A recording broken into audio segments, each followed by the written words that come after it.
Assalamualaikum warahmatullahi wabarakatuh. Salam sejahtera untuk semuanya, Bapak Ibu sekalian. Jumpa lagi bersama saya, Gatot Satrio-Yunahi, hipnoterapis dari Rumah Sakit AMC Muhammadiyah, Yogyakarta. Kali ini saya ingin membahas tentang gadget dan anak-anak. Ini menjadi permasalahan yang sering sekali muncul ketika saya mengisi seminar-seminar parenting, gitu ya. Bagaimana cara mengatasi anak yang terlanjur kecanduan gadget, terlanjur dekat, terlanjur erat. Ya, di era teknologi seperti ini, di era digital teknologi seperti ini memang sangat sulit sekali kalau tidak dikatakan mustahil untuk melepaskan mereka dari gadget, karena hampir seluruh pengetahuan, proses belajar mengajar, dalam proses dia menggali informasi itu menggunakan gadget. Yang tentunya gadget ini juga memiliki kelebihan dan kekurangannya.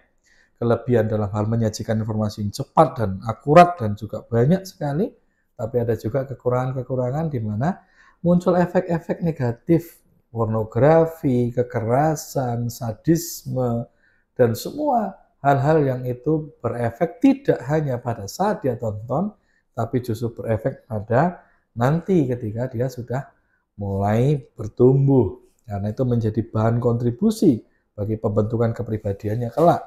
Nah, Bapak Ibu sekalian, saudara yang berbahagia, yang pertama kali perlu kita lakukan adalah mengimbangi keinginan dengan gadgetnya itu dengan kebiasaan yang memang itu minat bakat dia. Jadi PR pertama Bapak Ibu adalah deteksi minat bakatnya, apa yang sangat dia sukai, kecerdasan apa yang sangat dominan di dalam dirinya. Karena ada 9 kecerdasan, ada multiple intelligence, ada kecerdasan interpersonal, intrapersonal, naturalis, ritmis, ada logis, dan sebagainya. Yang itu bisa jadi dimiliki oleh anak kita. Mungkin 1, 2, atau 3 yang dominan di situ. Sehingga ketika kita tahu misalnya anak kita seorang yang naturalis, maka dengan cepat kita bisa menggantikan fungsi gadget itu dengan aktivitas-aktivitas alam. Contoh, dia lagi main di gadget dengan sangat nyaman sekali, dengan sangat antusias, dan kita ingin menghentikan kegiatan gadgetnya, maka kita harus berikan alternatif kegiatan lain yang menarik.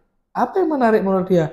Yang memang sesuai dengan minat dia. Oh, minat dia naturalis, ayo kita ajak keluar, ayo kita lihat misalnya ke kebun binatang, memberi makan binatang, atau kita misalnya melihat ke bandara, melihat langsung pesawat, atau kita keliling jalan-jalan melihat alam dan sebagainya. Dia akan sangat tertarik sekali karena memang dia kecerdasannya adalah kecerdasan naturalis. Sehingga Bapak Ibu sekalian tidak bisa hanya sekadar melarang saja tanpa memberikan alternatif apa yang nanti akan menjadi pilihan ketika gadget dilarang. Nggak bisa, jangan main gadget. Ternyata main apa? Nggak ada alternatif yang diberikan. Nah, ini juga salah. Maka yang pertama, cari minat bakatnya, kecerdasannya di mana, potensinya ada di mana. Kedua adalah berikan pilihan-pilihan opsi lain yang menarik, semenarik gadgetnya, atau bahkan lebih menarik daripada gadget itu. Ya apa saja, mungkin dia suka bergaul, maka kita ajak dia untuk mengunjungi seseorang yang jauh lebih menarik. Atau dia suka nonton, maka kita ajak dia menonton sesuatu yang lebih mendidik, mengedukasi, apa saja. Ya, tetapi yang jelas cari alternatifnya. Yang ketiga adalah beri komitmen. Ada waktu yang kita sepakati bersama bahwa pemakaian gadget ini hanya jam sekian sampai jam sekian. Atau hanya hari ini, atau dalam seminggu hanya sekian. Nah, sehingga kita sama-sama berlatih apa? Berlatih memegang komitmen, berlatih disiplin, dan berlatih untuk menyepakati hal-hal yang kita negosiasikan. Sehingga dari sisi pandang ini, kita tidak hanya melihat gadget sebagai suatu masalah, tapi gadget menjadi membuat kita makin cerdas sebagai orang tua. Cerdas apa? Pertama, cerdas untuk mengamati minat bakat anak kita, sehingga bisa menjadi senjata kita untuk menjadi alternatif selain gadget. Yang kedua, kreativitas kita mencarikan opsi-opsi yang lebih menarik dibandingkan dengan sekedar gadget saja.